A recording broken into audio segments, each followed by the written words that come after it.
By now, you must be wondering how excess tech can help you seize the future. Properly warned ye be, says I.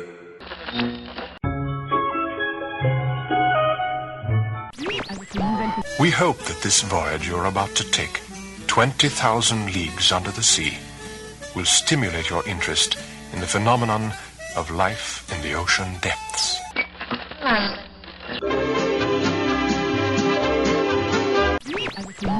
WDW Radio, your information station. Welcome to the WDW Radio Show, your Walt Disney World information station. I'm your host, Lou Mongello, and thank you for tuning in once again this week. This is show number 36 for the week of October 14th, 2007. I have just a few pieces of news from Walt Disney World before we take a look at the next of the 7 wonders of Walt Disney World. Once again, it's something you really can't see or touch, but something that definitely belongs on the list. We'll announce the winner of our latest Walt Disney World Half Marathon Challenge contest, and then I'll answer a number of your vacation planning related emails, this time with the help of Pam Forrester, our travel expert and co-owner of the Magic for Less Travel. I'll also play more of your voicemails at the end of the show, so as always, please sit back, relax, and enjoy this week's episode of the WDW Radio Show.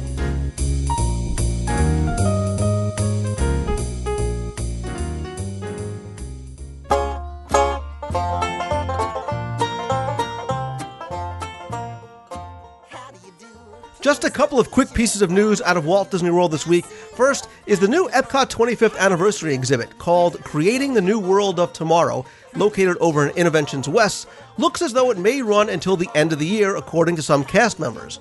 Also in Innoventions West, the rumored Velcro exhibit will be taking the place of the Ultimate Home Theater experience. At Innoventions East, the Waste Management exhibit will replace the Opportunity City exhibit and should reopen in February 2008.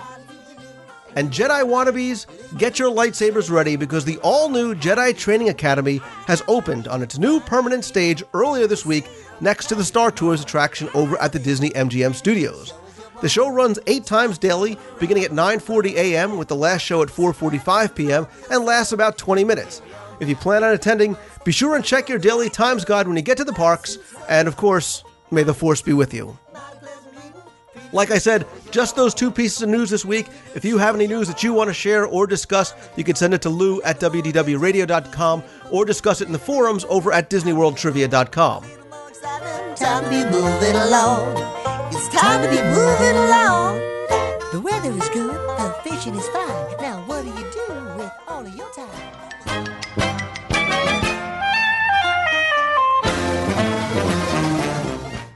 It's time for the next of the 7 wonders of Walt Disney World, and Jeff Pepper is back once again to join me as we explore what's next on the list. Jeff, welcome back as always. Hey, buddy. How's it going? Thanks Good. for having me back. Good. Like again, it seems just like yesterday we were in Epcot Center, but Yeah. And tomorrow, we'll probably be back again soon. Yeah, probably. We still haven't finished our Epcot retrospective, but we're going to take a break from that for a while because, like I said, we want to explore what's next on the list of 7 wonders. And for those of you who may not be familiar with what we're doing here, let me tell you what we mean by the 7 wonders. Some time ago on Good Morning America, I saw a piece about what they were calling the 7 wonders of the modern world. And that got me to thinking about what the 7 wonders of Walt Disney World would be. What things are so amazing or so incredible that they qualify as a wonder? So I asked for listener and reader input, and I compiled a list of some things that were overwhelming entries, while others that received some very, very impassioned nominations and compelling arguments. So, Jeff, let's just quickly go over the list of what the previous 5 were. And the first one on the list was Spaceship Earth. And we're going to kind of redo that as part of our reopening of the attraction, Epcot Retrospective 7 Wonders series. But that was the one that really just overwhelmingly was first on most people's lists. And we have something to celebrate on that regard as well, because as Jim McPhee quoted, it has been restored to its original state. Yeah, so I think what we'll do is we'll save that for after the reopening so we could talk about the changes that are in place. But second on the list was Cinderella Castle, again, for just so many reasons. Third on the list that we covered was audio animatronics. fourth was the monorail. Again, something that received some very, very compelling arguments from some people. And the last one that we covered, we did in a sort of roundtable format, and that was the music of Walt Disney World, whether it be the attraction music, the show music, the live music. So much of what the storytelling is all about is brought about through the music. And everybody seemed to agree that that definitely qualified to be on the list. But the sixth of our wonders is, like the music, it's something that you can't touch, you can't taste it, you can't ride it, and you really can't even see it. But the more you know about it, and the more you kind of think about it, you're going to understand the awesome planning and engineering that it took, and I think that you're going to agree that it belongs on the list as well. And that is, it's the actual construction of Walt Disney World. And again, Jeff, we're going to kind of explore this in some relatively general terms, because we could spend hours, again, shocker of shockers, talking about the details and the people and the facts and figures. But kind of overall, turning this swamp into the vacation kingdom that it was back in 71, and obviously what it is now, was this, you have to imagine it was such an insurmountable task at the time. But it was Walt's vision, and, as story goes, when he flew over the swamp and Bay Lake and said, that's it, this is the place that I'm going to build the next park, you have to believe that the confidence that he had and the foresight that he had and the belief in the people around him to do is almost a wonder in itself. Yeah, you just hit on something that I wanted to talk about just briefly, but it's something that just strikes a very deep emotional chord with me, and that is when I read about the construction and the planning and all the preparation and everything that went in to building Walt Disney World. What you just talked about was Walt's flying over Bay Lake and basically saying that's the place. What we hear a lot about is when people compare Disneyland to Walt Disney World, on a very personal level, you'll hear a lot of the fans of Disneyland say, I love Walt Disney World, but, Disneyland, that's where Walt was. You feel Walt there. And it's always like, well, yeah, that's true.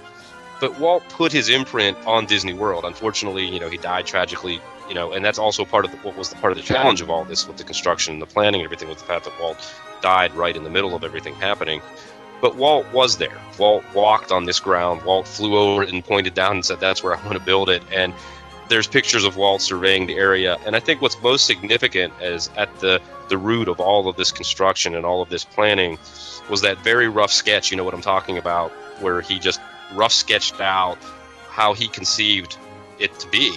And by and large, with the exception of Epcot, the city, and things like the airports and the industrial parks, the actual placement of the theme parks and the resorts around Bay Lake really reflect Walt's vision. And so it is Walt. It is Walt's vision that, basically started the genesis of the whole process of constructing Walt Disney World. Right, and we keep using the term Walt's vision and Walt's dream. We talked about it with Epcot, and we want to specifically talk about it here because in so many different ways, Walt's vision was carried out, whether it be logistically as to where he wanted, where that rough sketch ended up placing things, or how his brother was able to carry it on with the help of people like, Admiral Joe Fowler and General Joe Potter, and the thousands of workers and Imagineers turned that very simple concept and his vision into a reality. Yeah, it's when you consider the challenges that they were up against, and again, as Walt died tragically in the midst of it, when October 1st, 1971 rolled around, it was just a stunning achievement when you take it all into consideration. And that's the thing. There's so many things, again, that I think qualifies the construction as a wonder. Part of it goes to what they were able to do before they even moved one speck of dirt. It was important that Walt, and again, I say this with the utmost respect, Walt did make some of his mistakes with Disneyland, and he admittedly knew that he had to get more property. And in addition to that, he needed to have total control over both the design and the construction, as well as how things were going to be built. So, especially if he was going to build Epcot, the city, that was of paramount importance. So, the fact that he's able to convince the state of Florida to form his own quasi-government, the Mickey Mouse guy forms his own government called the Reedy Creek Improvement District and establishes these cities of Lake Buena Vista and Bay Lake and, working on all the tax issues so they didn't have to rely on taxpayer dollars. The stories of Walt and the other people coming down to surreptitiously purchase the land is legendary. But that, coupled with how they were able to form this government, I mean, it's just amazing. And it's never been done before, and it'll probably never, ever happen again. Yeah, what's important to point out, and it's kind of funny, is that when in 1965, when basically the cat was let out of the bag and they went ahead with the press conference, and it's the famous press conference where it was Walt and Roy with Governor Hayden Burns, and they basically announced their plans. And the interesting thing about it is it speaks to the politics you were just talking about, that initial, before, like you said, before any ground was moved or any of the steam shovels or anything moved in, they had to take care of the politics of it. And Walt played it very close to the vest at that press conference. Basically, he said, well, we don't have anything worked up yet, but we're working on it. And I remember reading that saying that he had all this stuff worked up already. He had plans, pretty much there, but he wasn't revealing anything because he knew he had to get the politics out of the way first. He had to get the very control you were mentioning. He had to get that all lined up before they could really go forward with anything. And that was really the precursor to really before the first shovel of dirt was moved. I mean, to say it's genius is an understatement. Yeah. I mean, absolutely brilliant. And it goes to Walt as well as the people around him, because he obviously had such confidence in the people around him to pull this off even after he had died. And that's, amazing in and of itself. But, once they get past this, okay, it's time to start actually building this thing. And one thing that was always of paramount importance to Walt as well as the people that succeeded him was the consideration and the preservation of the environment. Now, especially with Florida, because of the very high water table, they had to be concerned about the environment, because one mistake in one area of the property could ruin the environment in other areas of the property. But they did so much more to take advantage of the property they have. They bought about 27,000 acres. They knew about 20,000 of it would probably be usable and buildable, but were very, very considerate of the environment as well as the animal life that was there. And when they built these canals and levees, I mean, they built 50 miles worth of them. They knew that not only did they have to look good, but they had to be functional and protect and preserve the environment as well. And they set up the Walt Disney World Wildlife Reservation. And that was setting aside, I believe, 7,000 acres would always be permanently set aside to not be developed, to, as you said, preserve the balance that was needed in the area in that regard. Right, and that still is there. I mean, that property, actually, I think it's actually grown since they first bought it. But yeah, that property will never be touched. And like you said, I think it's about 7,500 acres or so. But some of the other things they did too, were sometimes out of necessity, sometimes out of design and invention, and again, having to do with the environment. One of the things I talk about was the creation of these huge bodies of water. I mean, Bay Lake was there. That was one of the things that, again, Walt supposedly flew over and said, yes, this is the place. But they realized that next to Bay Lake, they have this huge unbuildable area, which ends up becoming the Seven Seas Lagoon. They turn that unbuildable area into the lagoon. They can build their now waterside resorts on there, have that as the entranceway to the Magic Kingdom. And one of the things too, where the story obviously goes that when they were draining Bay Lake, it was just, when they were filling Bay Lake, it was just mucky and murky. So they start to dredge the bottom, and what do they find underneath there is beautiful white sand, which now you find on the beaches of the Polynesian and the Grand Floridian, and like I said, the creation of the Seven Seas Lagoon. Yeah, it's funny is that if, to kind of, I'll do a wacky sidestep, but it's interesting is, if you remember the original China film in Epcot, and they're talking about China, and they're saying that, the history of China is written in water. And the construction of Walt Disney World is very much the same way. Before they could do anything, they did all these land surveys and soil surveys and things like that. And what they found is exactly what you said. They found this huge area of, ground that was just south of where they wanted to put the theme park that they just couldn't do anything with. And it was like a classic case of turning lemons into lemonade. And it was really one of the magic moments there, because it just pure serendipity. Like, we wanted to set up this whole area with the 3 to 4 or 5 resort hotels that they had initially planned for phase 1. and it all just fell into place. And again, like you said, you made me laugh there when you said the sand, where they're drudging through all this muck. I mean, it was like just god ugly Bay Lake, Right. and all of a sudden, boom! It was just it was like the magic. The pixie dust was floating around even then during the construction phase. But yeah, water. There was an interesting quote I found that was Roy was talking about how Walt was very, very focused on water and how he wanted so much around this area to be based on water. And I think it again comes back to what the lack of things that he was able to do at Disneyland that he could do here, where he had the scale and the scope to do it. Exactly. And to continue on with this, some of the 7 million cubic yards of dirt that they pulled out from the Seven Seas Lagoon, they used to create the foundation for the Magic Kingdom. So again, everything just kind of falls into place, and it worked out perfectly. Yeah, and the interesting to kind of segue into what exactly that is, they had plans. Again, the Magic Kingdom is famous for the utilidors and the very fact that they had to build it elevated. And so that was part of the plan. And as you said just now, the Earth had to come from somewhere to get that elevation up for the Magic Kingdom so they could, do that construction. And it was just all fortuitous that it all fell into place that way.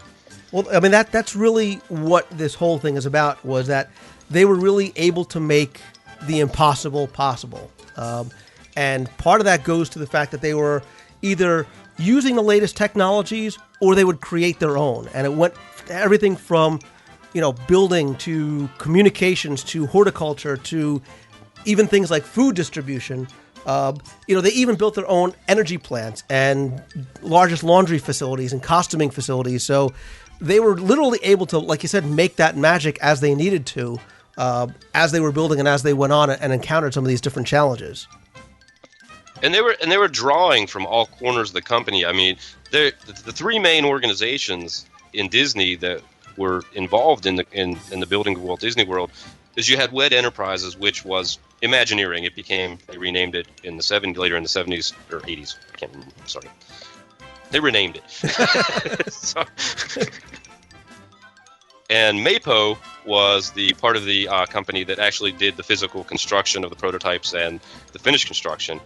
And interestingly enough, and this is something that I think a lot of people probably don't realize, but the staff of Disneyland was instrumental in so much of what happened. They were basically, more than anything, they were the ones that were creating all the costuming, animatronic costuming, staff costuming. There was just so much that they were drawing on the staff of Disneyland for support in doing this because they had nothing else. That was their base, and they had to pull from there. So Disneyland had a huge, huge impact on all of this as well. Right. Well, they knew how to build the Magic Kingdom. They've done it once before, so they knew that. But so much beyond that, because Walt Disney World really was going to be this self-sufficient city, there was so much more that they had to do. And I made reference to making mistakes or really learning from Disneyland, but certain things were brand new to them. So, for example, there were no telephone lines. There was no telephone system. And when I say that this was swamp, this was swamp. So what does Disney do? Well, they partner with Florida Telephone, and they create a whole new state-of-the-art telephone system. It's the first totally electronic system. They use underground cables. They use fiber optics. They use 911 emergency system for the first time in Florida. So again, they're on the cutting edge of creating these new things. And again, these are things that people who worked on Disneyland never would have had to have imagined. Even, they built hotels in Disneyland, but when they did it here, they started this whole new construction method where they use a kind of chest of drawers. They build a skeleton on site. They create all the rooms off-site somewhere. Everything is in there from, fixtures to wallpaper to everything else, and they slide them in like a chest of drawers into the hotels. I mean, that was absolutely brilliant. And let's talk trash. The trash system was the AVAC trash removal system, and it was basically pneumatic tubes. And this was the first time that anything of its kind was done in the United States. I believe it was imported from Sweden, the technology, and it was basically this whole system of just having stations throughout, primarily in the Magic Kingdom and the Kemper Resort, where all the trash was just pneumatically taken and to the central point and then automatically done totally off the radar from any guest. And that's still the case. I mean, you don't see something as totally disgusting as trash removal ever happening within the parks like that. And again, that leads us right to the utilidors, which can almost be considered a wonder in and of itself, and they deserve special mention here because things like the AVAC system are down there, costuming is down there.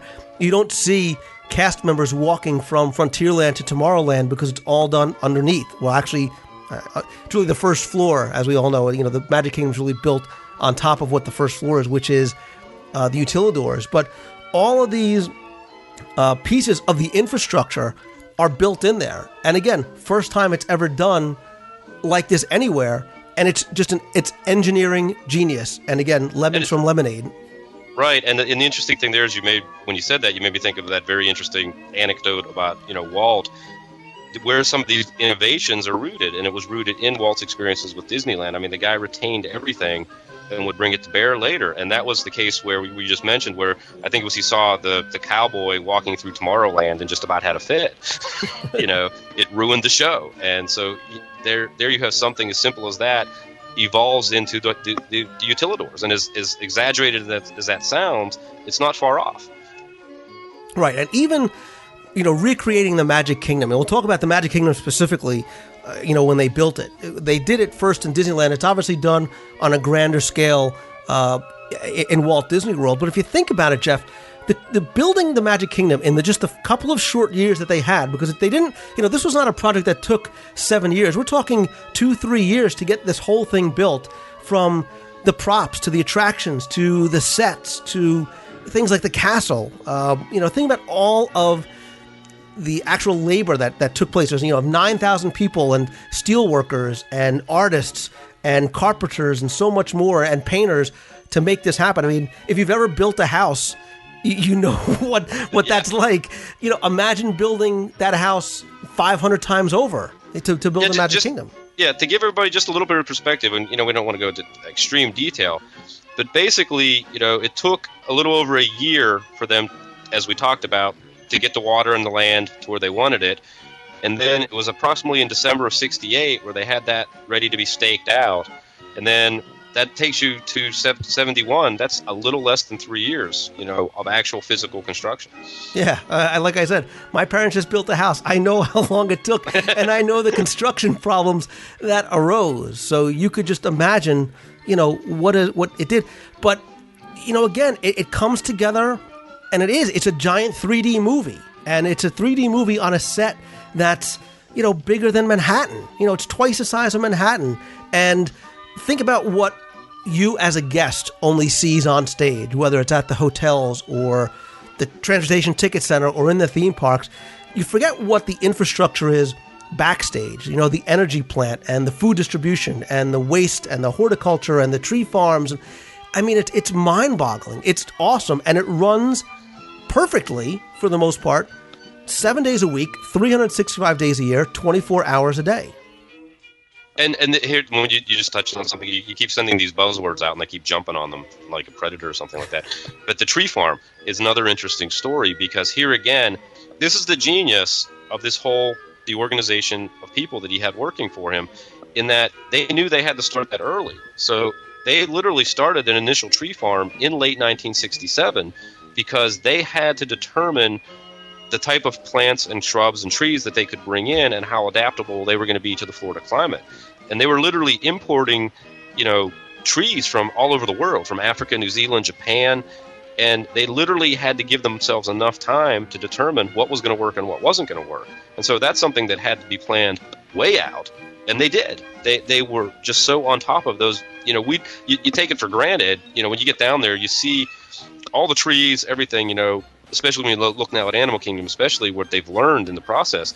But you take it for granted. But those trees, so many of those trees weren't there. Right. They had to bring them in and replant them. Right. And like you said, it's not like building a house, because they have to have that foresight years in advance. And beyond things like trees, think about, the soil. Think about, we talked about the water. Think about just architectural things that they have to worry about, weather, dealing with the Florida weather and all the different kind of environmental conditions. So much of these things had to be planned and agreed upon and tested and evaluated before they even, started to move the first piece of dirt. And, again, I know we start kind of, waxing all poetic and being very, to use your term, Pollyannish about this, but it truly is amazing, and it's never been done. And here again, I keep jumping on these things. But one of the things that, again, like the landscaping, like the trees, things like that had to be done right from the get-go. And again, it comes back to my, issue of water. Because of the water table in Florida, they literally had to create a system of canals. They created a system of canals that was 55 miles of winding canals and floodgates that basically maintained the water levels so it wouldn't put any of the area in danger of flooding later on. And it's an ingenious yet very simple system. But again, it was something they had established right from the get-go because there was going to be big trouble with Florida's weather in that regard if they didn't take care of it right away. All right, and we almost kind of glossed over the fact that they were building this Disney theme park as well that had all these attractions, and all these shows, and all these kind of challenges that they weren't prepared for it, and they still had to train people to run it. And they learned from what had happened on Disneyland's opening day, and it went off pretty much without a hitch, which is pretty amazing. Again, considering the time that they had and the awesome size of what they had to do. First of all, take it to the slowest point in the year rather than the busiest day of the summer. Good call there. Lessons learned. And when we talk about the construction of Walt Disney World, we really shouldn't restrict it, Jeff, to just creating what ended up being the original, quote-unquote, Walt Disney World with the Magic Kingdom and the few resorts, things like that, because they've done this again and again and again. When they built Epcot, again, the groundbreaking was October 1st, 1979. Here you go. You got 3 years to design, to build Epcot. And like the Magic Kingdom at the time, it was, again, the largest construction project ever in the United States. And the fact that it takes, look at Epcot. Look at what it is, and imagine putting that together in just 3 years. Yeah, that's amazing because with Epcot especially, we talk about it a lot. You see the scale and scope of Epcot as you stand there in the middle of Epcot. You see how enormous it is, whereas the other parks tend to be much more intimate and more compartmentalized when they're trying to get across their cities to you. Epcot is just vast, and it's mind-boggling when you stand on one side of World Showcase Lagoon and look over at Spaceship Earth or look over towards the American Adventure. The sheer scale of what they accomplish is just incredible. And I think we'd be remiss if we didn't also single out Disney's Animal Kingdom, because you want to talk about a true, incredible movement of the earth and bringing in elements from around the world. They were literally moving 60 dump trucks of dirt every day for 2 years. So just try and imagine what that must be. And again, they start construction in August of 1995. It opens in 1998 on Earth Day. And what it took between the research by Joe Rohde and all of the Imagineers to learn about what they'd need to do, learn about what would work, to create a safari that's bigger than the Magic Kingdom in and of itself, and to transplant all these animals and trees and people and that they brought over to build the park and to work at the park. Again, just genius. A testament to how well they did that is the fact that I spent the first 2 or 3 years of Animal Kingdom being totally disoriented about where I was at any given time in that place. Because of just the density of the trees and the shrubs and the bushes and everything like that. The density of the plant life, just you don't know where you're at sometimes. And I think it literally took me that long just to get my bearings on the place, which to me, a lot of people complain about it. I see it as a compliment to the work they put into it. That's exactly where I was going to go. People talk about losing their sense of direction as they kind of go into the Oasis and Discovery Island, and I think that's one of the benefits and one of the assets of Disney's Animal Kingdom, because you are meant to go there and explore. You are not meant to run through that park as maybe you can or sometimes have to do at places like the Magic Kingdom, because there's so much beauty in that park, from the artistry to the craftsmanship to the animals and the plant life, that should be taken time. And we've talked about this at length. So much that should be appreciated that's in there. And, again, the time and the effort and the money. Think about the money they spent to build Animal. It cost $800 million to build Animal Kingdom. That's, twice as much as it cost to build all of Walt Disney World when it opened. To give you an idea of kind of scope and breadth of what they did to create this. And Jeff, I think really, kind of coming full circle and summarizing all this, nothing seemed to be, and certainly in the end, nothing was impossible. what they were able to dream, they certainly were able to do. And yes, I'm kind of, paraphrasing what would eventually become the mission statement and kind of ongoing vision of Walt Disney World, that if they could dream it, they really could do it. Yeah, there was so much ambition and so much drive and inspiration in those early years. And going back and just kind of reading about everything from pretty much, the early 60s all the way through to 71.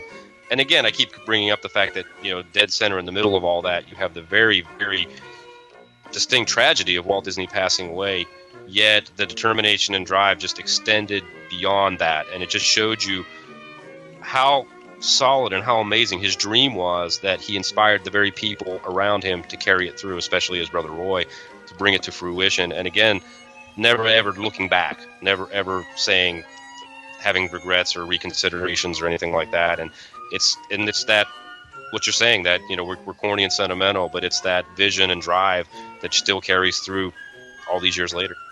And this wonder, kind of unlike some of the other ones, is one that continues to be a wonder and continues to almost be improved upon, because they continue to learn, they continue to use new technologies, and whether it's construction of a new resort or a new attraction or whatever it may be, it's still amazing what they are able to accomplish. And like we keep saying, whatever they're able to dream, they really are able to make a reality, and call it that quote unquote Disney magic, call it whatever you want.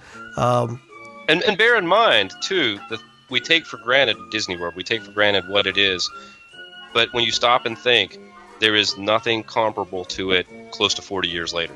There is still nothing out there. Nobody has ever in the United States really tried to duplicate it or even come close to the scale and scope that it exists on. It's that unique. So that's it. That's the sixth of our wonder of Walt Disney World, the construction and making these dreams a reality. We have one more left, and I think what we're doing is really going to save the best for last, and we're going to kind of approach this one a little bit of a different way. But again, it's something that I think that you guys are going to enjoy, something I think you can agree upon. Again, for more from Jeff Pepper, you can go visit his blog at 2719hyperion.com. All right, Jeff, we'll see you next time. All right, thanks, Lou.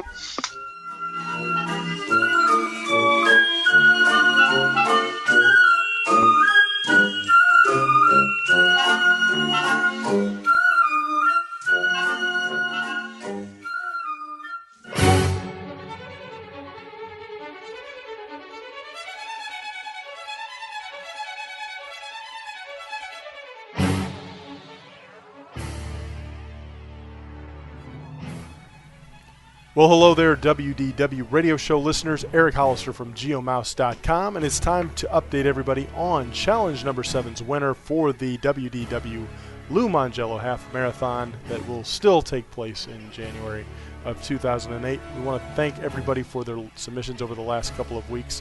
We are going to go ahead and post the answers for last week's challenge on geomouse.com. Lou will provide an answer or link to it in the show notes. But for those of you who are wondering what the answers were, Lou's question was, in 1982 when Epcot first opened, who were the sponsors of the Future World pavilions in Epcot? Spaceship Earth, it was Bell Labs. We also accepted AT&T. Exxon was the official sponsor for the Universe of Energy. General Motors, GM, was the sponsor of the World of Motion. For the land, it was Kraft. And finally, the Imagination Pavilion, Eastman Kodak, was the sponsor. So congratulations to everyone who got it right. We did pool all correct entries together. We drew a name, and that winner is Ashley Fisher, and her mile marker number 7, will now be known as Someday I'll Find My Love. And Ashley wins both Disney World Trivia books, volumes 1 and 2, signed by Lou Mongello, a DisneyWorldTrivia.com t-shirt and t-shirt, both a pin and lanyard, a Mickey Mouse Steamboat Willie collector's snow globe, a certificate of dedication for mile marker number 7, and she will also be entered into the grand prize drawing, which will take place after the half marathon. Finally, geomouse.com will go ahead and donate $100 to the Lou Mongello Dream Team, DisneyWorld.com Dream Team project, and all of their efforts. So congratulations to Ashley Fisher. Again, if you want those answers, if you want to look them up, they are on geomouse.com. This week we're going to be taking a break from the challenge, but stay tuned for next week's show, where we will jump right back into it for challenge number 8. So with that being said, we want to take it back to Lou Mongello and the WDW Radio Show. Thanks, folks.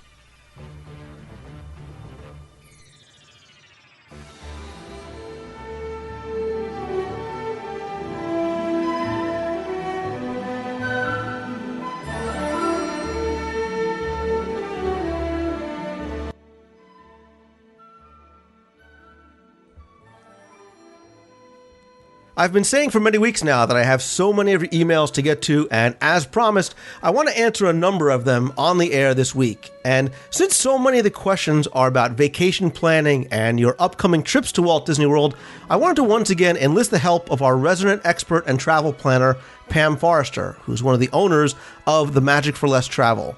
They're an earmarked Disney agency. They have a number of agents who are graduates of the College of Disney Knowledge. And as I've mentioned time and time again, they are Disney fans first and foremost. They totally get it, and they love what they do. Pam has been on the show before, and this week she's going to come on to join me and answer some of your questions. Pam Forrester, welcome back. Thanks so much, Lou. I'm glad to be back. This should once again be a lot of fun, and like I said, a lot of these questions I've been putting to the side so I can have you come on because they really are very travel-specific questions, and I thought who better than to have you come on, our resident expert, to help us answer them. I'm happy to help in any way I can. All right, well, let's get right into it. Like I said, we have a lot to get to. So the first one comes from Arnie, who says, "Hi, Lou. My wife and I are both Walt Disney World nuts and have been there at least once a year since we met in 2001. Having said that, we're planning our first big trip with just us and our kids during the free dining promotion, also known as hurricane season. For what is Disney's policy on what happens if a hurricane would hit during our stay, especially staying on property? Do we get to rebook if the whole trip is wiped out, or a discount, or just a few days are interrupted? We're also traveling with our 2 young kids, 4 and 1.5 years old, and 1 more on the way. On our previous trips, we had family members to help us with the kids. As a parent of 2 small kids yourself, I was wondering if you had any tips for touring with small kids. I thought it might be a good segment idea for you. Thanks. See you, Arnie." Pam, let's start off with the first part of that question first, which is what Disney's policies are, either written or unwritten, about traveling during the hurricane season. The last couple years when we had a lot of hurricanes predicted and, eventually had a lot of hurricanes that came close to Orlando and near that area, Disney had announced that they had a hurricane kind of peace of mind policy. And with this policy, if a hurricane was predicted for the Orlando area or from the area where the guest was traveling from, the guest would be able to change or reschedule their vacation without a penalty from Disney. So this was this was kind of a nice thing for Disney to do on their part, to basically waive the rebooking fees that might have been there on their part, and then guests could feel free to change their dates and not feel like they were putting themselves or their family in danger. And I just wanted to mention that this policy only covered the components that were booked directly through Disney. And if you had booked separate airline tickets or things like that, that wouldn't have been covered. But the hurricane policy as it stands for those 2 years did cover all the Disney change fees would be waived. This year they haven't done that, and I think it might be because we haven't really had any big hurricane warnings for the Orlando area, not to the extent that they have in the past. I don't know if there comes a time when there are a number of hurricane warnings, if they'll reinstitute this policy, but we haven't heard anything about it this year. So I guess we'll just wait and see. Now, normally, was there sort of a cutoff time? I mean, do they have, up until 24 hours, or could it be that, the day of they're supposed to travel, they could cancel and then not get penalized? Yeah, it was. That hurricane peace of mind policy was within 7 days before their scheduled arrival date, so they could completely cancel, as in that time period there.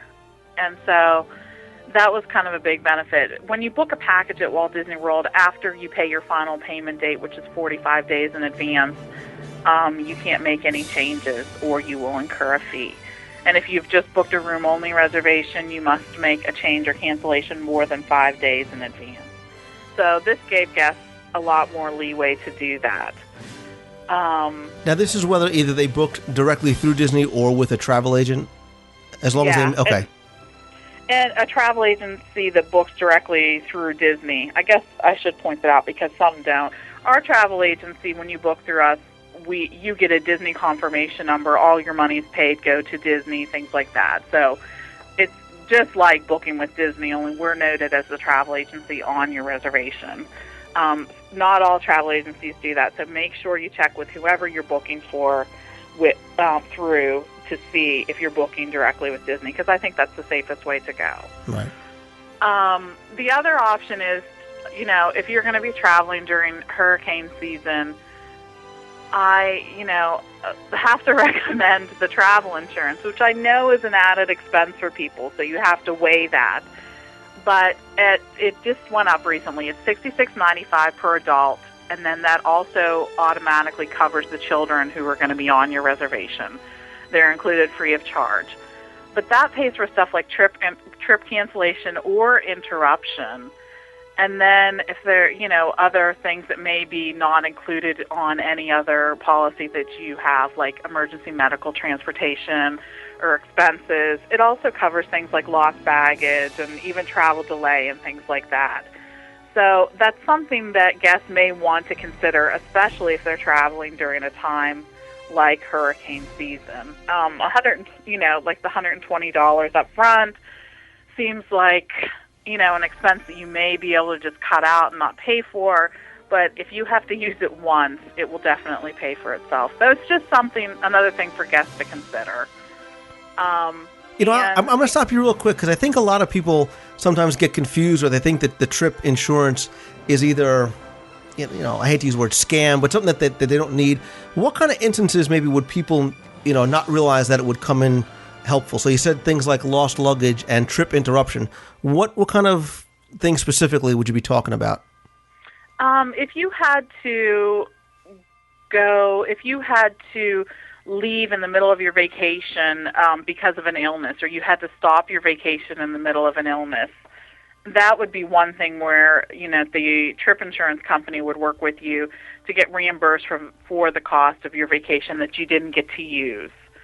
The emergency medical transportation, I bring this up specifically when people are, booking a cruise, because to get a helicopter to come get you off the ship, if God forbid that may need to happen, is an expensive thing, and it may not be covered by your own medical insurance that you have through your work or that you pay for.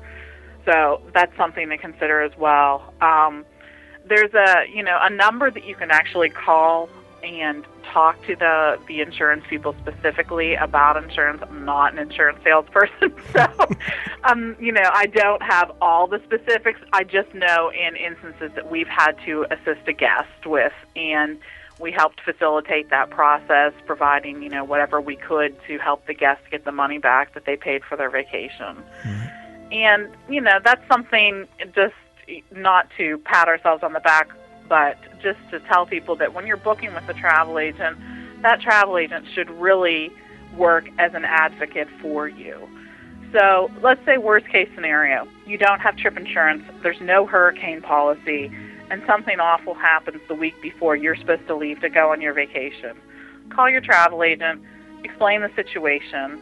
I know that our agents would go out of their way to work as an advocate for you, to try to get Disney or whatever supplier to work with you so that you are not out a lot of money.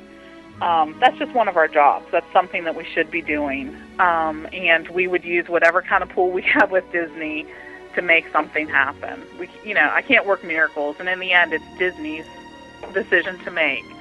But that's something that we're happy to do for the guests, whether it's a weather incident or a personal incident that would cause a problem with their trip. Okay. And just to quickly touch on the last part of his question, this is something that I've talked about on the show before, and I'm actually probably going to dedicate another segment to traveling with young kids. He says he has a 4-year-old, a 1.5-year-old, and another one sort of on his way when he's going to be there, and he's asked for some tips for touring with small kids. The one thing I try and do is obviously say, especially if you're going to travel in the warmer months, take it slow, keep them out of the sun, don't try and do everything because it's going to make for an awful trip for everybody.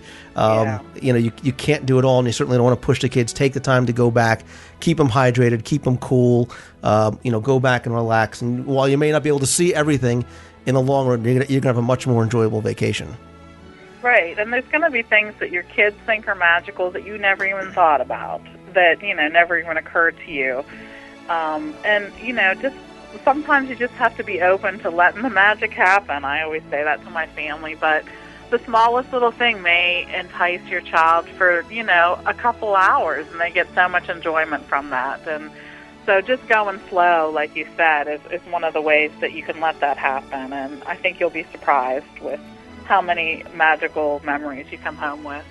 Do what I do. Marion, watch your little brother Nicholas. Mommy and I are going to ride Expedition Everest. Guard the stroller while we're gone. Right. Push him around a little. All right, let's move on to the next question. This comes from Jason Punk from right down the street here in Edison, New Jersey, who says, Hi, Lou. You often bring up the topic of the Disney dining plan at Walt Disney World. Previously, you've mentioned that the dining plan was introduced in 2005 with the advent of the Magic Your Way packages. In fact, I participated in the Disney dining plan as early as 2002 through the Disney Discovery Dream Maker Package Silver Plan. Try saying that 3 times fast. Although you have extensively covered Magic Your Way Plus Dining, you haven't covered the dining differences between Plus Dining, Premium, and Platinum. So, here's his questions. Do Premium and Platinum operate on the same principles as Plus? Can you use different restaurants through Premium or Platinum? What are the additional benefits of Premium or Platinum? And I often refer to the snack option with Plus Dining. Does a snack option even exist on the Premium or Platinum? Thanks for your help. Keep up the great podcast. Again, that comes from James from Edison. Sorry, Jason from Edison. That's a lot of Premium and Platinum. And to add to the mix for 2008, there's going to be a couple more choices for dining plans. There's going to be the Disney Deluxe dining plan. There is also going to be the Disney's Wine and Dine plan. So in addition to the Premium and the Platinum, I'm going to mess that up a few times, and the Disney dining plan that they've had for the past couple years, these 2 new things kind of round out the offerings. And you can see why it's confusing to people with so much, so many, all the different nomenclature and different options that they have. Yeah, I totally sympathize with this, but I'll try to kind of give an overview of each without being extremely verbose in this area.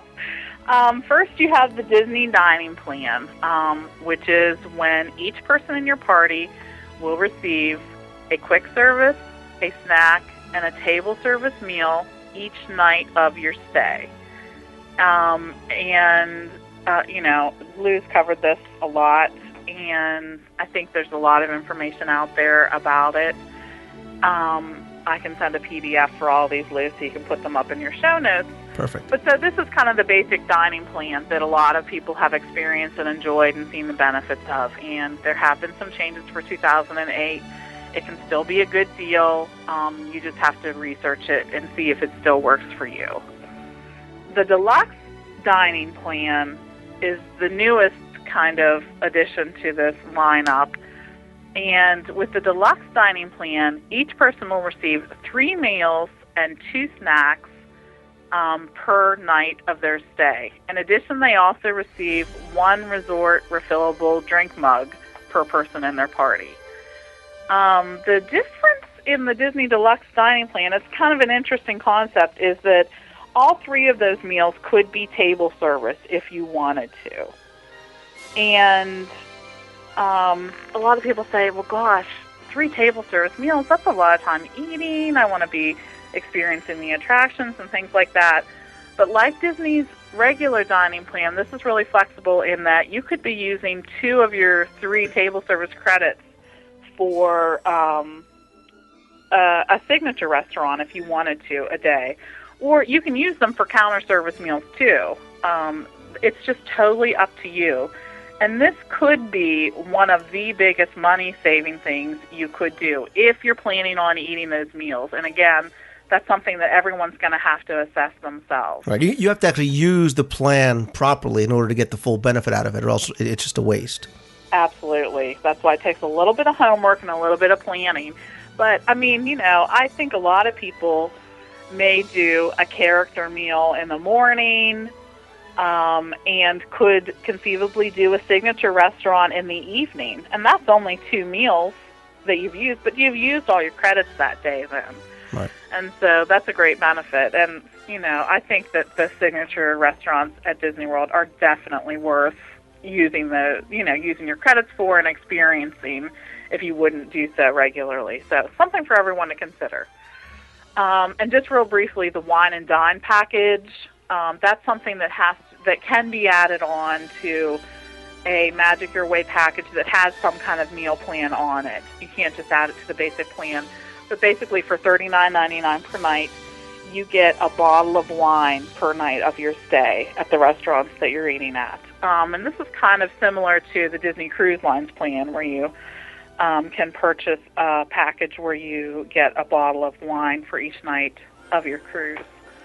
I haven't experienced that yet, and I can't tell you whether it's a good deal or not. I think, again, it's just one of those things. Have to do your homework and see if it works for you. The Magic Your Way Premium and Platinum package. They're a little different than the other strictly dining plans in that a lot of what makes these plans expensive is that they just include so much recreation and so many extra things.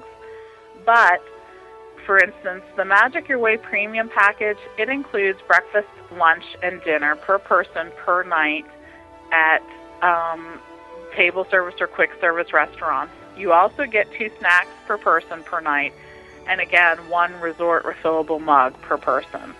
So I know that he had specifically asked about the snacks, and yes, those are included. In fact, you get 2 snacks per day, and then your 3 meals.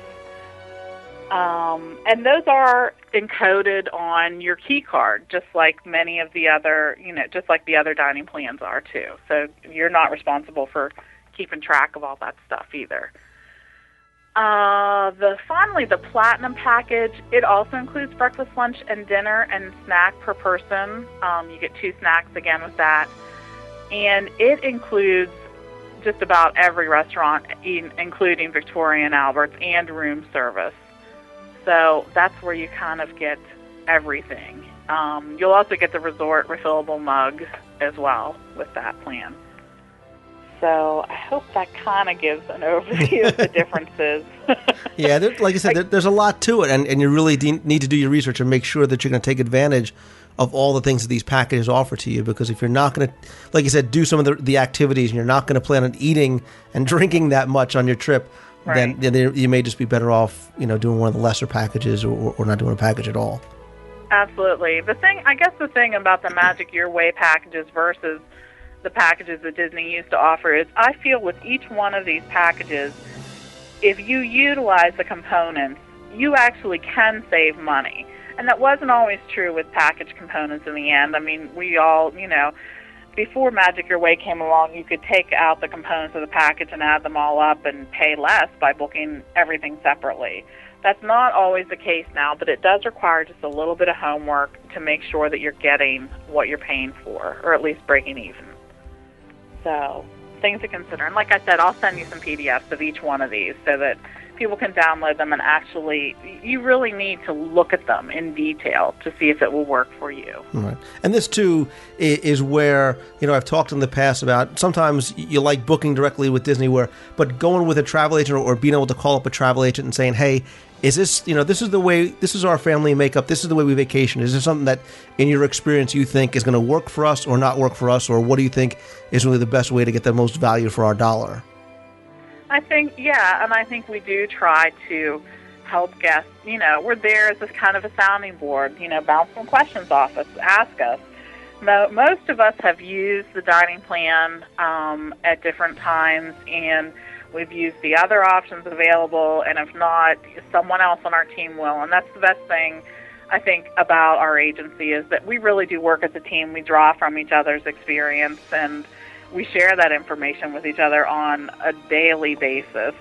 It's weird because we're all over the country, but we talk to each other via email, and lists and IM as much as anyone in an office would. So you get the benefit of all of our experience. And more importantly, you guys are willing to make the sacrifice and go down and experience these things firsthand so you can really speak intelligently about it, which is, we all thank you for that very much. Are you hiring Pam? Exactly. I had to go down in August and turn around 2 weeks later and go back in September just to make sure I was covering everything. My hearts are bleeding for you collectively. We should really take up a collection for Pam. Yes, please. All right, let's stick with food because there's yet another food question. This one comes from Chip, who says, "Hey Lou, I have a quick question. We've noticed that only certain attractions remain open during extra magic hour evenings. Do all the park eateries and restaurants and stores stay open during extra magic hours as well? Our trip is 45 days away. Re-listening to all your shows, can't wait to try Pecos Bills." Again, that's from Chip. Chip, I'm going to give you the lawyer answer because it does vary depending on obviously what park you are. You mentioned Pecos Bills. I've been during extra magic hours where Pecos Bills was closed by 11 o'clock, yet Cosmic Rays was still open. I think Casey's Corner is usually open. The shops are always open for at least an hour until after the park closes. No worries there. But what you really need to do is when you go for extra magic hours, Pam, I guess my best advice really is to either call ahead or get a times guide to find out if you are going to be looking for a late night snack, which one of those places are going to be open. Most of the sit-down restaurants are not going to take very late seating reservations, but there will be usually one or two counter service restaurants that will be open. Yeah, there will be. And that times guide is a little show and times guide that you get as you walk in the park can be invaluable. That's just, you have to grab that when you come in. Or if not, stop in a shop and get one because it's going to list everything there. And, even if you call 2 days before you get there, something could change between when you called and when you arrive. Times Guide is going to have the most accurate, up-to-date information, and that'll help you out when you get there. But there's always at least something open. Although, what's surprising? That the Main Street ice cream shop is usually not open during extra magic hour. I think that's wrong. Listen, there's always the Main Street confectionery. I am telling you from experience, you can find sustenance in there to get you on that long monorail ride back. I have done it before, so... All right. But, some people need that ice cream before they leave. I get more disappointed when the popcorn stands are closed at 2 o'clock in the morning when I'm strolling my way down Main Street, but... I have to agree with that. Yeah, I'm really a popcorn person as opposed to the ice cream. There's just something about that Disney popcorn. Some popcorn tastes better on Main Street. Turkey legs taste better in Frontierland. It's just something in the air. I don't know what it is. But yeah. Kelly sends our next question. She says, Lou, I'm just wondering how far in advance must a grand gathering be booked? I'm going to try and plan for one of our family next year, probably in the fall. We'll be celebrating my 35th birthday and my parents' 40th anniversary. And again, that comes from Kelly. Pam, why don't you just give us a little synopsis first of what a grand gathering is and how far out people should be looking to book it? A grand gathering is really just a party of 8 or more people who want to travel to Disney, and some of their dates will overlap, so they can form a grand gathering and take advantage of some of those things that the grand gathering may encompass. The great thing about this is that you don't have to make any special arrangements to make the grand gathering, in that it's not like all 5 of your reservations have to be the exact same thing. You have to be same for the exact same dates or anything like that. Let's say you want to go, Lou, and there's the 4 people in your family, and you want to book a package. You always book a package. You book it with dining, and that's the way you do it. Then your parents want to come along, and they want to book a room-only reservation. They have an annual pass, and they're going to get an annual pass discount. They're going to be there a few of the days that you're there, not the whole time, things like that. You can create a grand gathering as long as you have 8 or more people and one of your dates overlaps. And there's no need for you to be there the same length of time or even be purchasing the same kind of package or reservation. So there's still individual reservations. They're just linked together in a grand gathering. And you can make them the same way you make any other kind of reservation. If you're calling Disney directly to make the reservation, you can tell them that you want to set up a grand gathering, and they'll transfer you to that department, and then they'll be able to book your vacation. If you're booking through one of our agents, just let them know that you're going to want to book a grand gathering, and they'll be happy to arrange that as well. So nothing real special you have to do. You don't have to do it. You don't have to make the reservation any more in advance than you would any other individual reservation you might make when you travel to Disney. What about some of the special offerings, like the private savannas or the illuminations viewing, some of the dining things that they have and merchandise that's available? Is that something that you have to let them know way ahead of time, or is that something you could do right on the spot if you say, hey, you know what? Tomorrow, let's just do, see if we can do the safari. Let's just see if we can get a VIP illuminations dessert party, something like that. The grand gathering experiences are definitely something you're going to want to book in advance, and you can book them 180 days in advance, just like you can other dining arrangements. But these are exclusive to parties that have arranged a grand gathering. And I just want to note, too, the grand gathering is something that you're going to arrange before you get on property. You must be designated a grand gathering through the Disney reservation system. You'll actually get a grand gathering number for that. So I just want to make sure that everyone knows that. And that means you have to basically have 8 or more people in order to qualify as a grand gathering? You do. Okay. Disney used to be real strict in that all those 8 people had to be staying on property. Now they make a few allowances, like a few members of your party could be staying off property. Like, say, Grandma and Grandpa came over from somewhere in the area to do a grand gathering experience with you. They will let you do that. So just something else to keep in mind there. The experiences are, I feel, the big draw for a grand gathering, because these are really special experiences. And these are things that used to only be available to, say, a large company planning an event or something like that in the parks. And I'll just mention them all real quick. One is the International Storybook Dinner, and it takes place at Epcot. And you get to have dinner and things like that. But I think the highlight of that is the VIP viewing of Illuminations. And, I don't think you can beat that. I think that's a really unique experience, not something that people are typically able to arrange on their own. And then another one is the Good Morning Gathering, and that's the one that takes place at the Magic Kingdom, at Tony's Town Square, and there are characters there, and you get to eat breakfast, and that's before the park opens. And again, that's another really exclusive thing that you wouldn't be able to arrange on your own. Well, like that's not just having a character meal at Tony's. You have your own private area. The characters are coming just to spend time with you. So I don't want people to think that, well, you're just making a reservation for 8. This is a very unique type of experience that you're getting. Absolutely. Absolutely it is. And we've never had someone come back from one of these experiences and say, that was not worth it. I didn't like it. No. These are great experiences, and Disney does their best to make them a really special experience for everyone there. The next one is the Safari Celebration Dinner, which has kind of been out of commission because Tusker House has been down for so long, and that's actually where this takes place. And hopefully that will be coming back soon. What this is you get to go on a private safari. This is after the park has closed. You do the same safari run that you do on the regular Kilimanjaro safaris, but this is kind of a little at a slower pace, a smaller group. It's just the grand gathering people out there experiencing it. You have a lot more time for pictures. You get a lot more one-on-one time with the cast members, and you get to ask a lot more questions. And then you get to go have a really special dinner at Tusker House, and I've done this one a couple of times and felt like the food was really good.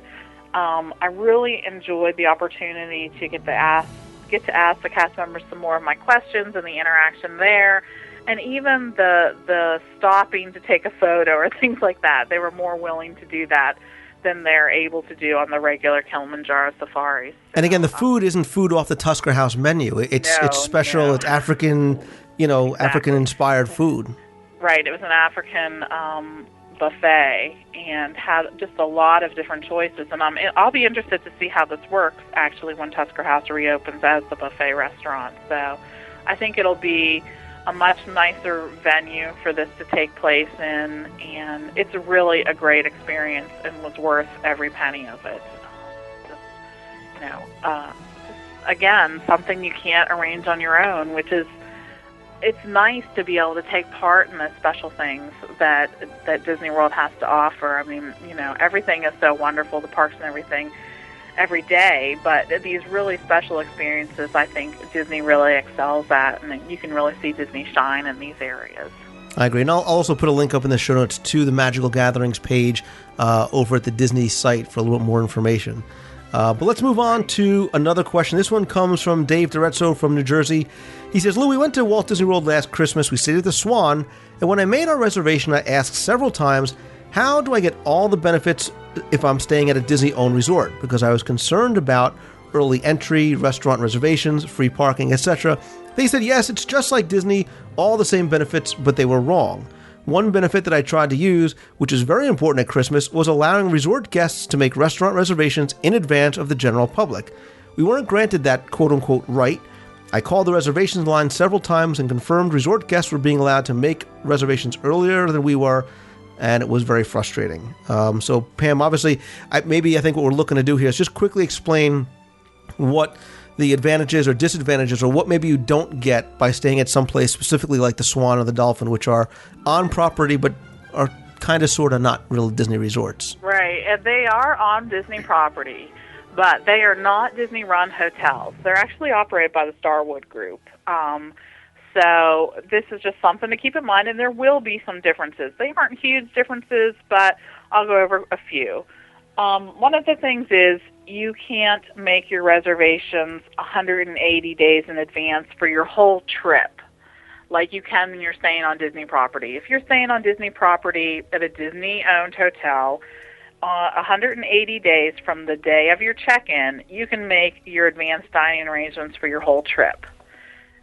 When you're staying off property or when you're staying at the Swan and Dolphin, you can make dining arrangements 180 days in advance. So basically, if you wanted to make each day of your reservation, dining arrangements for each day of your reservation, you would have to call every day that's 180 days out. Boy, could I make that more complicated? I don't know. Hopefully it makes sense. Another thing to consider when staying at the Swan and Dolphin is you're not going to be able to charge things to your room while you're in the Disney parks or in the Disney restaurants. That's a benefit that's exclusive to the Disney hotels. You also are not going to be able to use Magical Express if you're staying at the Swan and Dolphin. So that's something for people to consider, because I know that is a draw for the Disney resorts. A lot of people are using Magical Express, so that will impact your vacation. And finally, you cannot get the dining plan if you're staying at the Swan and Dolphin Resort. It's just not available. All those dining plans that we went through, they're not available at the Swan and Dolphin. Well, it makes it less confusing for those people who don't want to figure out the dining plan. So if you don't want to be bothered with figuring out Platinum and Premium, just stay at the Swan or Dolphin, and you could walk right through the International Gateway. So, but they do have a lot of the benefits that the on-site resorts have. And I don't want people to think, oh, the Swan and Dolphin, I wouldn't stay there because that's not really Disney. It is. It's on Disney property. They're beautiful properties, and you get a lot of the benefits of the other on-site resorts, and that is that you can use extra magic hour. And I think that that's one of the biggest benefits of staying on-site. Personally, we use it all the time. Mm-hmm. You'll also have access to Disney transportation. Those are Disney buses that are going to pick you up. You're going to take Disney boats to get to places, things like that. You can have packages shipped back to your resort, just like you can when you're staying at other Disney resorts. And the Swan and Dolphin also offer exclusive discounts that you're not going to get at any of the other Disney resorts. They have discounts for teachers and nurses and government officials, things like that. There's no discount like that on Disney property, except for at the Swan and Dolphin. And also, there are often rooms available when the other Disney resorts are sold out. Right. So it's definitely something to consider if you're planning a last-minute trip and you can't find anything, or you're one of, those teachers or nurses or government officials and looking for a better rate. Definitely something to consider, and I would not steer someone away from the Swan and Dolphin. No, and they're beautiful hotels. I mean, they're not obviously themed in the way something like the Polynesian is, or Right.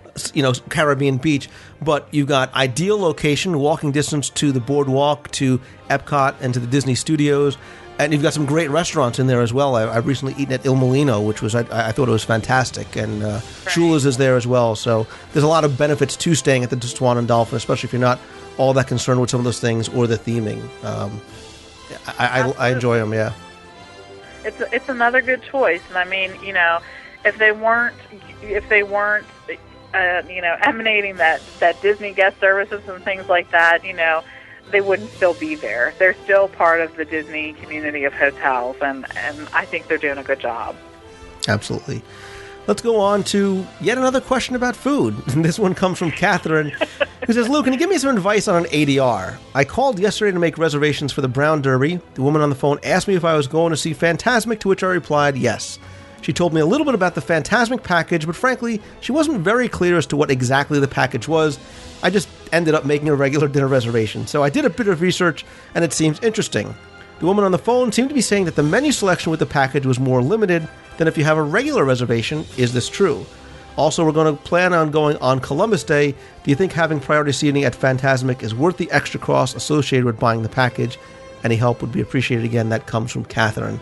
So, Pam, I guess first, let's maybe talk about what the Fantasmic dinner package is, what restaurants you can use it in conjunction with, maybe how you can tie it into the Disney dining plan, and that we think about whether it's worth it or not. It's a shame that the cast member didn't know that much about it, but you can see just by calling, there is just so much information about the Disney destinations. It is hard to keep on top of all of this, and this is just an example of it. The Fantasmic package is basically what happens is you kind of prepay for dinner, and then you get a guaranteed seating spot for Fantasmic that night. It's in a special section. You'll be seated in a special section. It's not right down front in the center. It's a little to the right of the stage. Still has a great view of the stage, and I think it's perfect for people who don't like to wait in line, and I would be one of those people. I don't, especially when there's a way that I can avoid it. And to answer her question, if she's going around a holiday, the lines for Fantasmic are going to start to get there around 2 hours early, and that's not an exaggeration. No, it's not. If you can see the later show, and there are two shows, the later show is always going to be less of a line, but still, there's going to be a line, and that's not always fun. So let's look at the options then for how you can avoid the line. And basically, the Fantasmic dinner package is available at the Brown Derby, at Mama Melrose, and at Hollywood and Vine. At the Brown Derby, it's $46.99 per adult. This is the price after November 5th, which I'm assuming that most people are looking for. And what you get is your choice of appetizer, soup, or salad. You get an entree and a dessert, so you get a 3-course meal there. And that's per adult. For child 3 to 9, it's $11.99, and it includes a child's entree, beverage, and dessert. Mama Melrose is $32.99 per adult, and it includes a choice of appetizer, entree, dessert, and drink. I don't know if I mentioned that up at the Brown Derby, but they all include a non-alcoholic beverage as well. And for children, it's $11.99. And finally, at Hollywood and Vine, it's a buffet, and it's $23.99 per adult and $11.99 per child. It used to be that when you were doing the Fantasmic dinner package, you ordered from a limited menu or a reduced menu. That's not the case anymore. Guests are free to choose any appetizer, entree, and dessert from the menu that's there right now. And I really like Brown Derby if you want to have a very good kind of in-park dining experience. I like the Brown Derby, but I also really like Hollywood and Vine. I think you get a really good bang for your buck there because you're talking $23 for an adult, $12 for a kid. The buffet is all you can eat, and there's things on there like prime rib and salmon and vegetarian dishes and chicken and whatnot. So you could potentially get a lot of food. You still get the reserved seating, and you're not obviously paying the additional $20 to eat over a Brown Derby. Obviously, although the meal selection there is going to be much different. So it is. I've done it both ways. I've done the Fantasmic package again, going with family that I didn't want to make stand online, or I can't. My kids are too young to send them ahead and stand online for us. So, although we know what they'll be doing in a few years. You better believe it, kiddo. So, I'm priming them right now, so she gets a lay of the land of the park. So, but yeah, I mean, the Fantastic package definitely has some advantages, and if you're going around a holiday, it may be something you definitely want to look into doing. Yeah, I definitely think so. I mean, like I said, I don't like to wait in line, although, we do it all the time when we're in Disney World, but if I can avoid it, I will, and I think the Fantasmic dinner package is a great way to do that. All right, let's try and get through a couple more relatively quick questions. The first one comes from Douglas, who says, I want to spend a week in Walt Disney World Sunday to Sunday or Saturday to Sunday. If I'm using Magical Express, is it possible to stay at a value resort for 5 or 6 nights, then transfer to a moderate or deluxe for our last night or 2? We won't have a car, so how will that work? Also, what if we rented a car the first 2 days so we can get to see, dare I say, and I hate to say the U word, Universal and other things in the area? Is it possible to check in to rent a car when we first get to Orlando, check into our hotel, then return the car at the airport, take Magical Express back to the resort, even though we've already checked in? Stay with me, folks. Would that actually save money, or am I just being too much of a penny pincher? He said it, not me. Thanks for the help. Love the show. Again, that comes from Douglas. Douglas, you have really thought this out, boy. Yeah, that's what I was going to say too. He's at least thought of all of his options. So I like that, though. I like the planning and the looking ahead and how to do this and how to make it work, because it can work. Not in all the scenarios you suggested, but I'll suggest a few. First of all, even if you're splitting your stay, you can take Magical Express. For the first part of your vacation, you will schedule Magical Express to take you from the airport to your resort. And on the second part of your reservation, you'll schedule it to take you from your resort to the airport. You'll need to make 2 arrangements for the Magical Express to take you both ways, but you can do that, and that's not a problem. The rental car throws a little bit more of a challenge in, but that's something we can work with. You could rent a car on site at Disney at the Swan and Dolphin or at the Car Care Center through Alamo. Even if you wanted to pick up your car at the airport when you landed, drive it to your hotel, keep it for a couple days, you could then return it to the Swan and Dolphin or the Car Care Center too. So that's another option for you, maybe that you didn't think of. And as far as switching resorts partway through your stay, Disney will help with that. What you'll do is call Bell Services and just let them know that you're moving from, say, Pop Century to the Polynesian, and they'll be happy to help you get your luggage over there. Then you can go and enjoy your day at the park. And when you go to that other resort in the evening, your luggage will be there. You just have to call Bell Services, and it'll be delivered to your room. So you don't need to worry about transferring that luggage. Yeah, like I said, it's definitely possible. The traveling back and forth to the airport may really end up causing you more time and headache than it might be worth. Just blow off Universal and stay on property. You know what? And I did want to say part of his question was, could they take Magical Express back to the resort even though they've already checked in? No, you won't be able to do that. You actually make a reservation for Magical Express. It's not like a 24-hour-a-day, everyone come on in kind of shuttle thing. You make a reservation.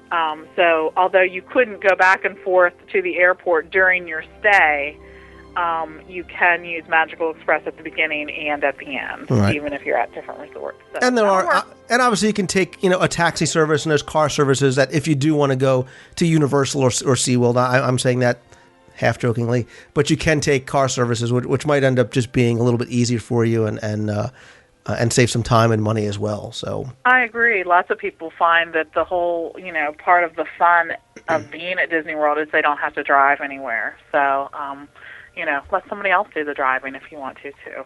Exactly. All right, a couple more quick ones. This one comes from Chuck in Roanoke, Virginia. He says, Lou, love the podcast, especially when you bring on special guests like Disney legends and Pam Forrester. I have a question. I'm planning to return to Walt Disney World for Easter of next year, and I'm trying to find out what special events may be taking place on Easter Sunday and the following week. I appreciate your help. Pam, he's going at a great time of year, albeit one of the busiest, but there are a lot of special events and there's special dining, as well as, I guess we should also probably mention some religious services that take place on property as well. There are, and I think that, I've seen everything from Easter egg hunts to, just special meals being offered by the restaurants, and these change every year. Lou, where's your lawyer spiel? These do change every year, but many of the Disney resorts are going to offer some kind of special event, and I think the best thing to do is check in that little guide you get when you check in at your resort, because they're going to have a lot of the special activities listed there. Right. And just for example, I know coming up this year, for example, if you're staying at All-Star Movies, there's an egg dive, make your own Easter cards, spoon races, bunny visor crafts, pool activities, bunny hops. If you go over to the Magic Kingdom, they do have a meet and greet with Mr. and Mrs. Easter Bunny. I didn't realize there was a Mrs. over at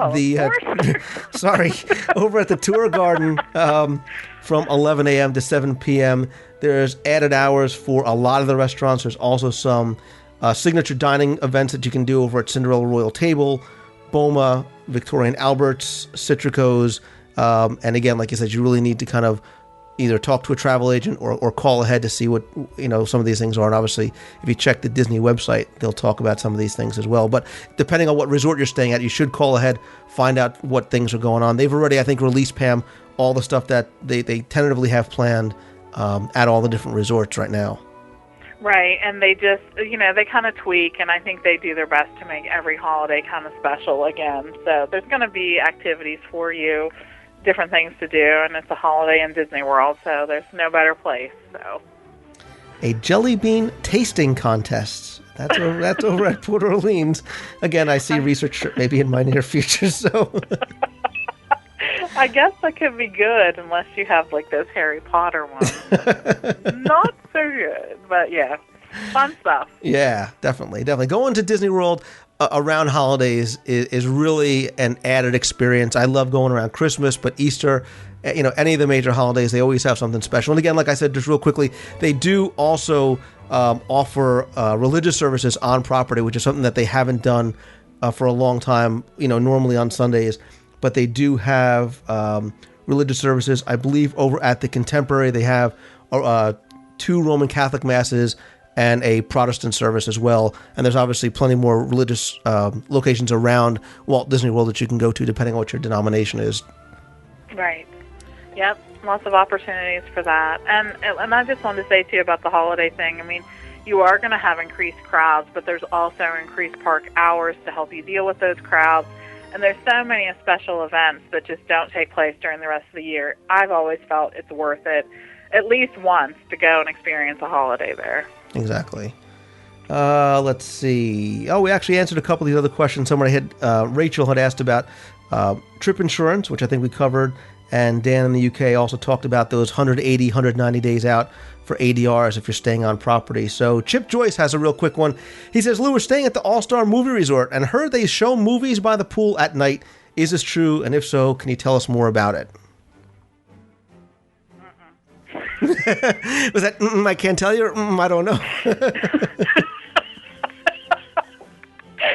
I missed that one. No, I don't know about that. I know that they are doing it at the Yacht and Beach Club, though. Right, I was going to say, I've seen it over at the Yacht and Beach Club. When I was down there last time, they had a huge inflatable screen up on the beach, and they had lounge chairs, and they had hammocks, and they were showing cars, and it looked like it was a lot of fun. It was pretty crowded, so again, depending on when you're going, I would probably call ahead to All-Star just to find out. I have heard them doing it at other resorts, but I can't speak specifically to if they do it at All-Star and if they do it every night. So I would call ahead depending on when you're going.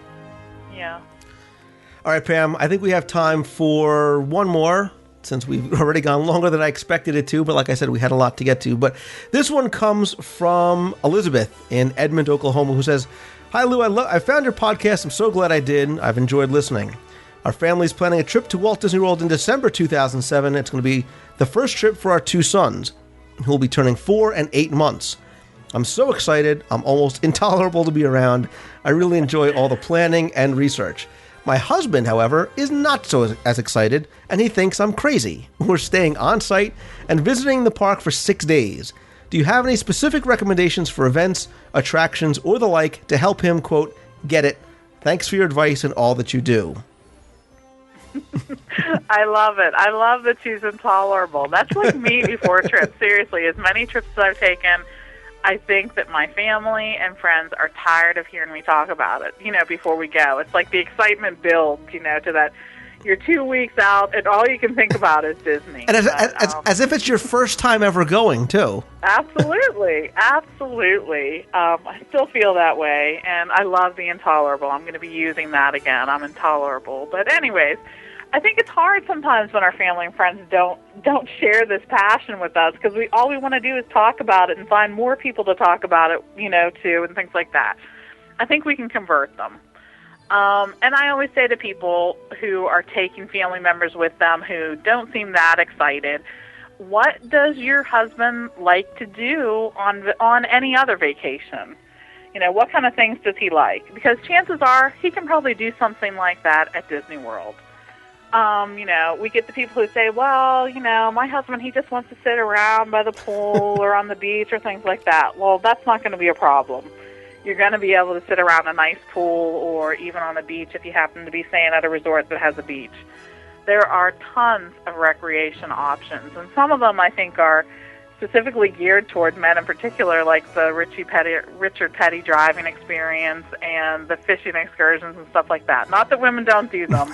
I just think it's kind of, a couple guy things out there.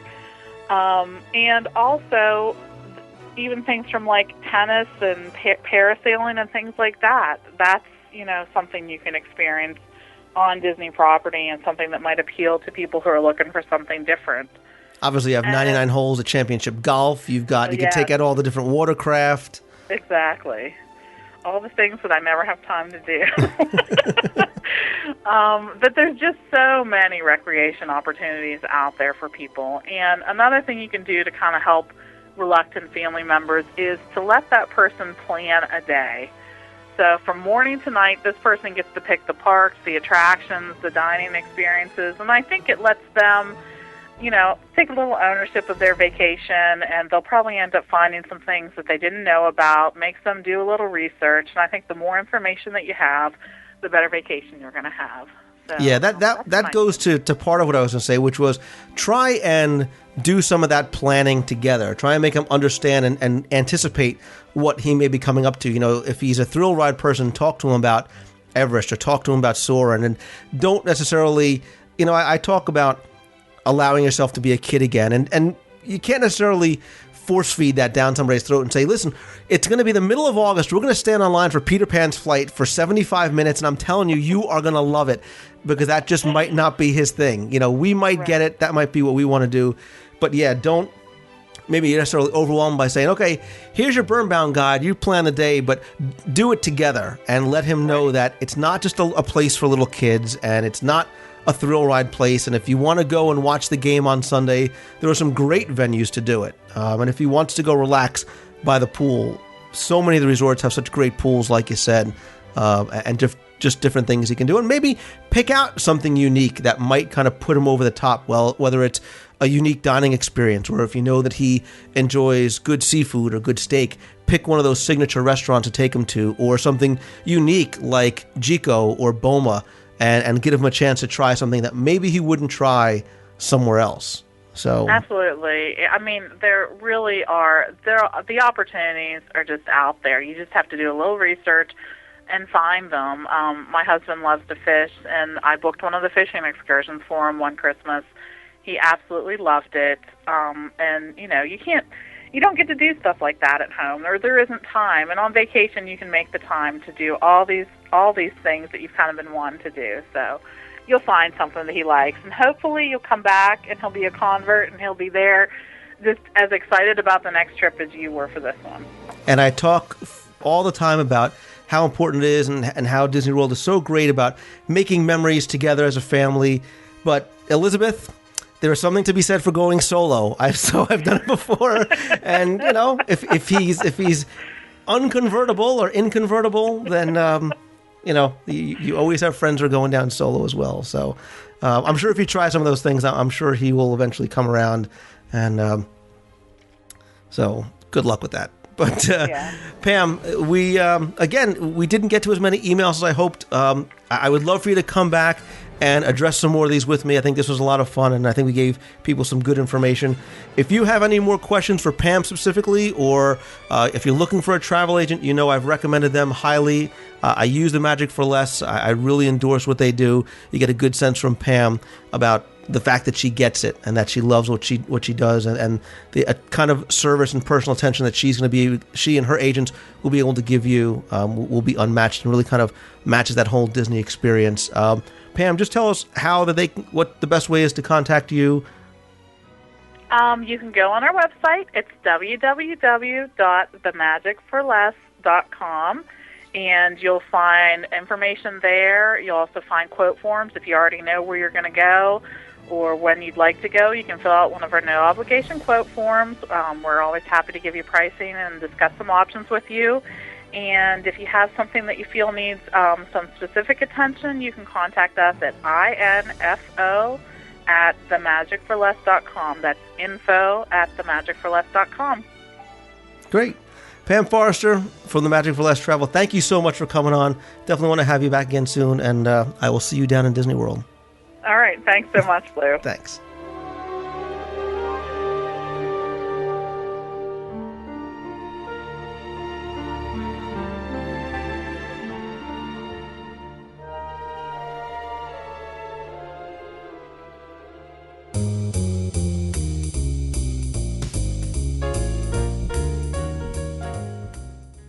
Thank you again for tuning in this week. I hope you enjoyed the show. My thanks again to Jeff Pepper, Eric Hollister, and Pam Forrester for their help on this week's show.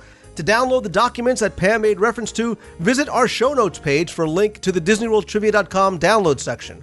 Also on our show notes page, you can find plenty more information, including notes and links to previous episodes of the show.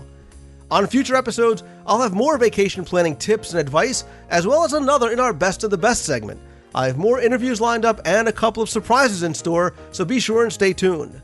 As always, please keep emailing the show at lou@wdwradio.com and calling in your voicemails to 206-202-4WDW. That's 206-202-4939.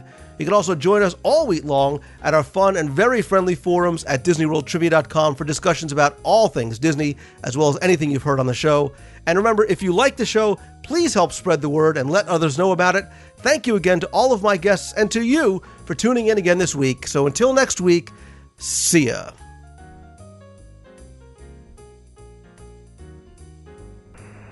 Hey Lou, this is Andy Jackson from Riverview, Florida. I'm Fishy Rocket Boy on the forums.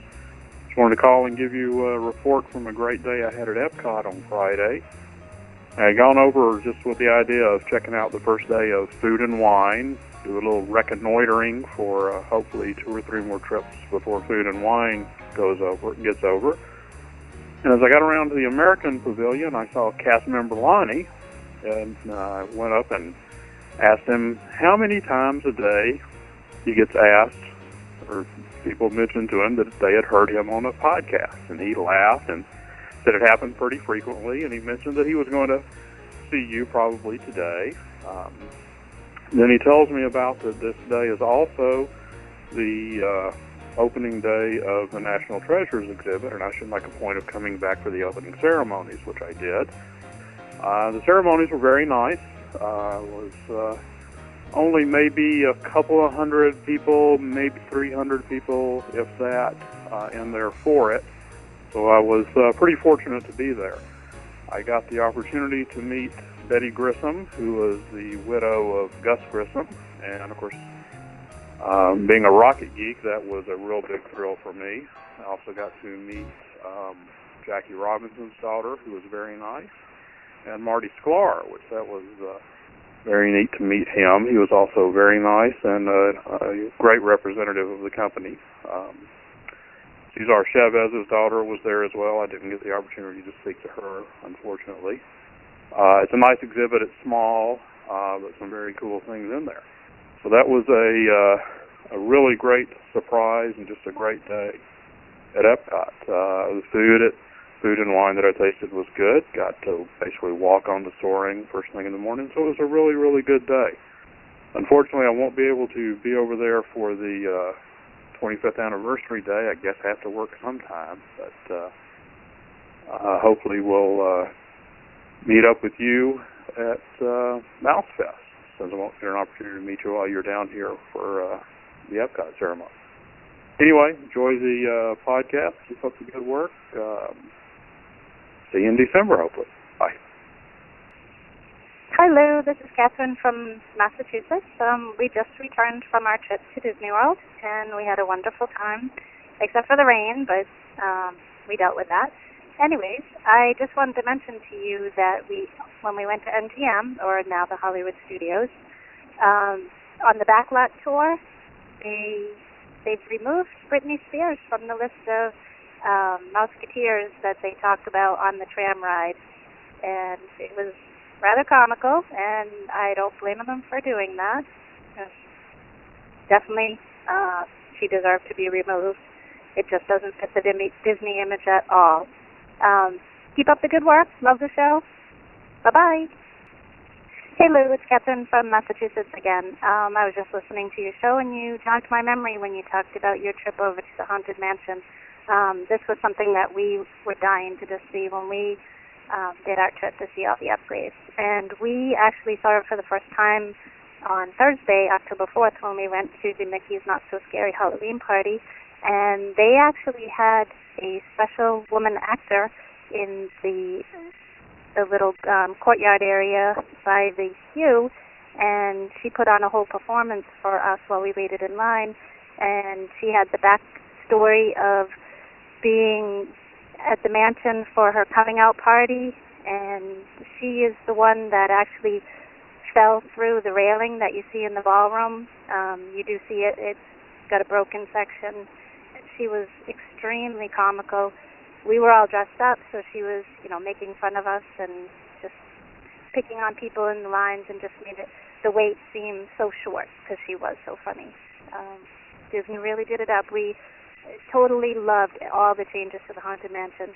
My little daughter really, really, really loved the part where they showed all the pictures of the bride's husbands, and also my son was a little freaked out by the bride that changed to her, how they had her and they show her with the axe and everything. But it was awesome. Thank you very much. Bye-bye.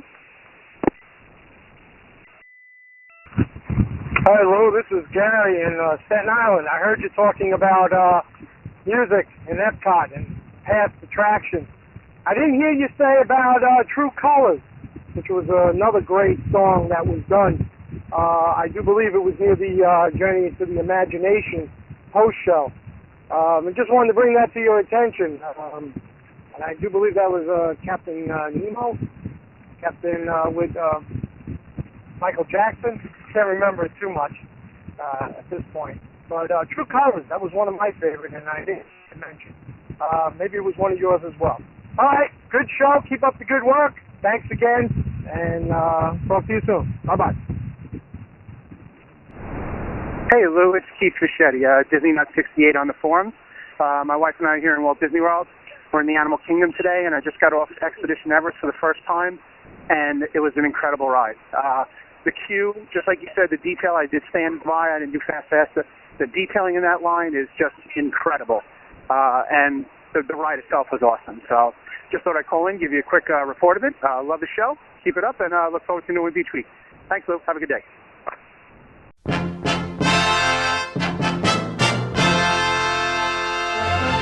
Hi all, Kermit the Frog here, and I'm here today to talk to you about Muppet Meets. No, this isn't the wildly successful Magic Meets, is it? No, it's all about us this time. Join your host, Fred Block, a really swell guy if I can add, for a Fun for All gathering during MouseFest 2007. That's MouseFest at Disney World, not the Magic Meets in Camp Hill, Pennsylvania. Mr. Announcer, this is an ad for Magic Meets, or is it MouseFest, or Muppet Meets? You can get more information by heading on over to www.magicmeets.com. Anyway, meet us at 4 p.m. on Friday, December 7th in front of Muppet Vision 3D, located at the Disney MGM Studios at Walt Disney World in Orlando, Florida. See you there! Yeah!